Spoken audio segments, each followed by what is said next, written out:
السلام علیکم، امید ہے کہ آپ سب لوگ خیریت سے ہوں گے۔ سب سے پہلی خبر، آج عمران خان صاحب سے ملاقات کا دن ہے۔ کیا خان صاحب سے ملاقات کروائی جائے گی؟ یہ وہ بڑا کوسچن ہے جو اس وقت پوچھا جا رہا ہے۔ پچھلے دنوں سے آپ کو پتا ہے کہ یہ خبریں آ رہی ہیں کہ خان صاحب کی فیملی کو یہ آفر کی گئی کہ جی نورین خان صاحبہ کی ملاقات کروا دی جائے گی، اس کی ملاقات کروا دی جائے گی، اس کی ملاقات کروا دی جائے گی، لیکن بظاہر لگتا ہے ایسے ہے کہ یہ تمام جو سگنلنگ ہو رہی ہے، یہ جو تمام میسیجز بھیجے جا رہے ہیں، یہ بنیادی طور پہ چیزوں کو کنفیوز کرنے کی کوشش کی جا رہی ہے۔ یہ موقف ہے خان صاحب کی بہنوں کا، اگر آپ نے ملاقات کروانی ہے تو آپ ملاقات کروا دیں۔ اسی طرح جو بشرا بی بی کی ملاقات ہونی ہے، اس کے حوالے سے کہا گیا جی کہ بیرسٹر گوہر صاحب کو محسن نقوی صاحب نے بتایا کہ آپ بشرا بی بی کی فیملی کو بتا دیں، اور بیرسٹر گوہر صاحب نے ان کو بتایا، پھر بیرسٹر گوہر صاحب نے بشرا بی بی کی بہن کو بتایا۔ بھائی اتنے زیادہ پاپڑ بیلنے کی کیا ضرورت ہے؟ سمپل سا پروسیجر ہے۔ جیل حکام بشرا بی بی کے جو وکلا ہیں، جیل حکام کو پتا ہے وہ کون ہیں، جیل حکام کے پاس بشرا بی بی کی فیملی کا نمبر بھی ہے، وہ ڈائریکٹ ان کو بتا سکتے ہیں۔ تو بظاہر لگتا ہے ایسے ہے کہ ان ساری چیزوں کو ایک طرح سے گدلا کرنے کی، کنفیوز کرنے کی کوشش کی جا رہی ہے، اور یہ ایک طرح سے ماحول بنانے کی کوشش کی جا رہی ہے کہ جی حکومت تو بڑی آفرز کر رہی ہے لیکن خان صاحب کی بہنیں نہیں مان رہی۔ لیکن جو زمینی حقائق ہیں وہ یہ ہیں کہ آج ملاقات کا دن ہے۔ اگر حکومت ملاقات کروانا چاہتی ہے تو وہ آج کروا دے ملاقات۔ اب پاکستان تحریک انصاف کی جانب سے بھی ایک لسٹ بھیج دی گئی ہے جیل حکام کو، اس میں جو نام شامل ہیں ان میں گوہر علی خان صاحب یعنی بیرسٹر گوہر صاحب کا نام ہے، سلمان اکرم راجہ صاحب کا نام ہے، نعیم حیدر پنجوتھا کا نام ہے، راجہ یاسر حسنین کا نام ہے، میاں حسن شکیل کا نام ہے، اور محمد عرفان بشیر کا نام ہے۔ اب حکومت ان میں سے کسی کی بھی ملاقات کروا سکتی ہے، جیل حکام کسی کی بھی ملاقات کروا سکتے ہیں، لیکن لگتا یہ ہے کہ وہ بیانیے کی جنگ ہے، ملاقات نہیں کروانی، ایک کنفیوژن پھیلانی ہے۔ اور یہی چیز خان صاحب کی بہنیں کہہ رہی ہیں کہ بھائی کبھی آپ کہتے ہیں جی یہ درخواست دے دیں، وہ دے دیں، کیوں دے دیں؟ سارے معاملہ جو ہے وہ پہلے ہی سیٹل ہے، تو آپ یہ تو نہیں کہہ سکتے کہ اس کی کروائیں گے یا اس کی ملاقات نہیں کروائیں گے۔ جو آئین اور قانون اجازت دیتا ہے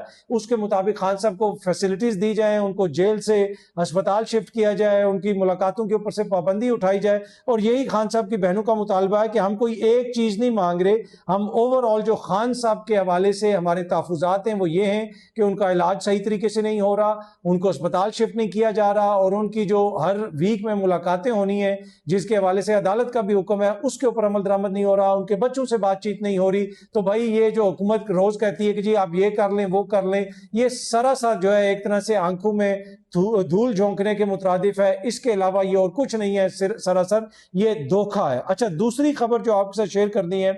وہ ہے یاسمین راشد یعنی ڈاکٹر یاسمین راشد صاحبہ کی وصیت کے حوالے سے۔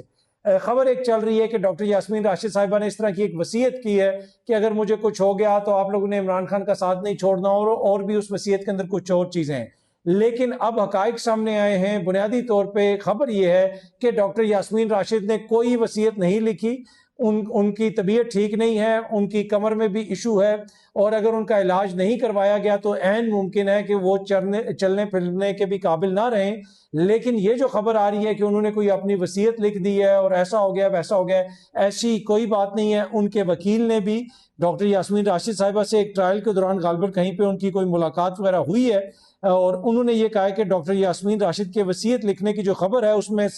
کوئی صداقت نہیں ہے۔ ان کو صحت کے مسائل ہیں، ان کی سپائن کا ایشو ہے، جس پر ان کو جو ان کے ڈاکٹرز ہیں ان کا یہ کہنا ہے کہ آپ جو ہے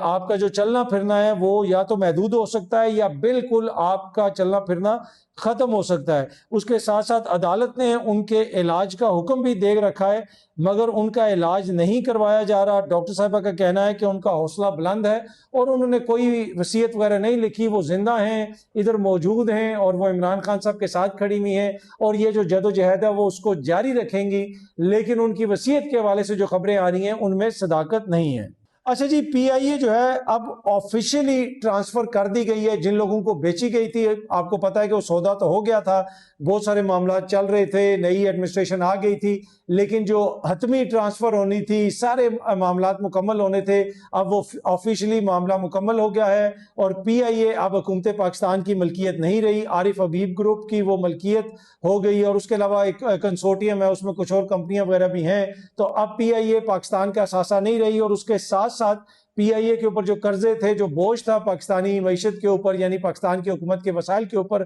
وہ بھی ختم ہو گیا۔ آپ دیکھتے ہیں کہ جو نئے اونرز ہیں وہ پی آئی اے کو کیسے ٹرن اراؤنڈ کرتے ہیں، کیسے اس میں بہتری آتی ہے، اور اگلے جو چند مہینے ہوں گے وہ اس کے حوالے سے بڑے امپورٹنٹ ہیں۔ وہ ظاہر کریں گے کہ پی آئی اے کیا ڈائریکشن لے رہا ہے اور پی آئی اے کس طرف جا رہا ہے۔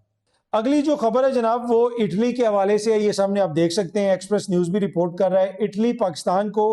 6.3 ارب روپے قرضہ دے گا، معاہدے پر دستخط ہو گئے۔ زبردست جی، مبارک ہو آپ کو، مبارک ہو، مبارک ہو، ہمیں مزید قرضہ ملے گا۔ اب اٹلی بھی ہمیں قرضہ دے گا، یہ ملک بھی ہمیں قرضہ دے رہا ہے، وہ ملک بھی ہمیں قرضہ دے رہا ہے۔ جنہوں نے 6 مہینے میں معیشت درست کرنی تھی، آج 4 سال کے بعد معیشت کس جگہ پہ کھڑی ہے اس کا آپ کو بھی پتا ہے اور مجھے بھی پتا ہے۔ لیکن اچھی خبر یہ ہے کہ اب اٹلی بھی ہمیں قرضہ دے گا۔ اب واپس ہم نے کب کرنا ہے وہ مجھے نہیں پتا، لیکن اٹلی بھی ہمیں 6.3 ارب روپے کا قرضہ دے رہا ہے۔ یہ وہ حکومت ہے جو اربوں روپے جو ہے وہ کیپیسٹی میں بانٹ دیتی ہے، یعنی کیپیسٹی پیمنٹس میں بانٹ دیتی ہے، اس کمپنی کو دے دیے، اس کمپنی کو دے دیے، اور یہاں پہ ہم اٹلی سے 6.3 ارب روپے کا قرضہ لے رہے ہیں۔ کیا ضرورت پڑی ہے ہمیں اتنا قرضہ لینے کی؟ مجھے سمجھ نہیں آتی کہ یہ دیکھیں نا، ہم کہتے ہیں جی 40 ارب ادھر دے دیا، 50 ارب ادھر دے دیا، 100 ارب ادھر دے دیا، تو یہ 6.3 ارب کا ہم کیوں قرضہ لیں؟ کیا ہمیں مانگنے کی عادت پڑ گئی ہے؟ اس میں کون سی ایسی چیز ہے کہ جو ہم خود نہیں پوری کر سکتے؟ ہمیں کیا ضرورت ہے کہ ہر کسی سے قرضہ لیتے رہیں؟ لیکن یقیناً اس میں کوئی جو ہے مصلحت ہوگی، تو اسی وجہ سے حکومت یہ قرضہ لے رہی ہے۔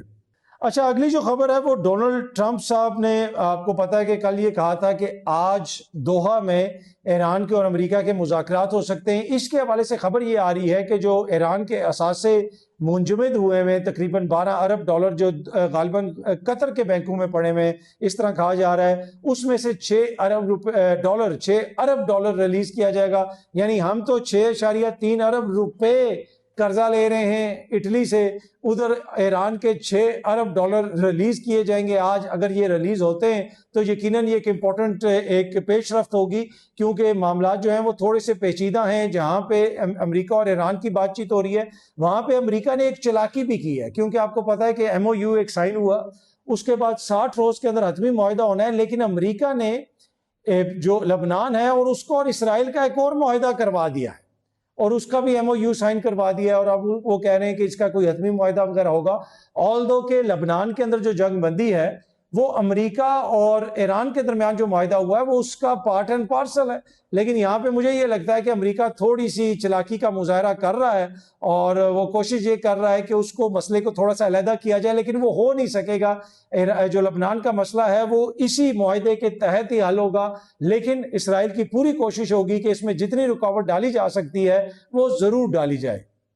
اگلی خبر بڑی امپورٹنٹ ہے۔ آج پاکستان کے اندر ایک بڑا امپورٹنٹ سیمینار ہو رہا ہے پانی کے حوالے سے۔ آپ کو پتا ہے کہ پاکستان کا پانی روکنے کے لیے بھارت جس قسم کی حرکتیں کر رہا ہے وہ سب کے سامنے ہیں۔ بھارت یہ کہتا ہے کہ جی ہم پاکستان سے کسی قسم کی انگیجمنٹ نہیں کریں گے، لیکن حالیہ دنوں میں اس میں یہ کوئی دو رائے نہیں کہ بھارت کو بھی پتا ہے کہ پاکستان کے ساتھ ہمیں بات چیت کرنی پڑے گی۔ پہلے وہ یہ سمجھتا تھا کہ ہم دھونس سے اپنی مرضی سے پاکستان سے بہت ساری چیزیں منوا لیں گے، لیکن اس کی جو خواہش تھی وہ پوری نہیں ہو سکی، اور اس کی بڑی وجہ پچھلے برس جو جنگ ہوئی اور پھر جو اس کا نتیجہ نکلا وہ سب کے سامنے ہے۔ آلدو کہ بھارت یہ کہتا ہے کہ وہ پاکستان سے کوئی رابطہ نہیں کرے گا، لیکن میں آپ کو یہ خبر شیئر کرتا ہوں کہ اس وقت بھی پاکستان اور بھارت کے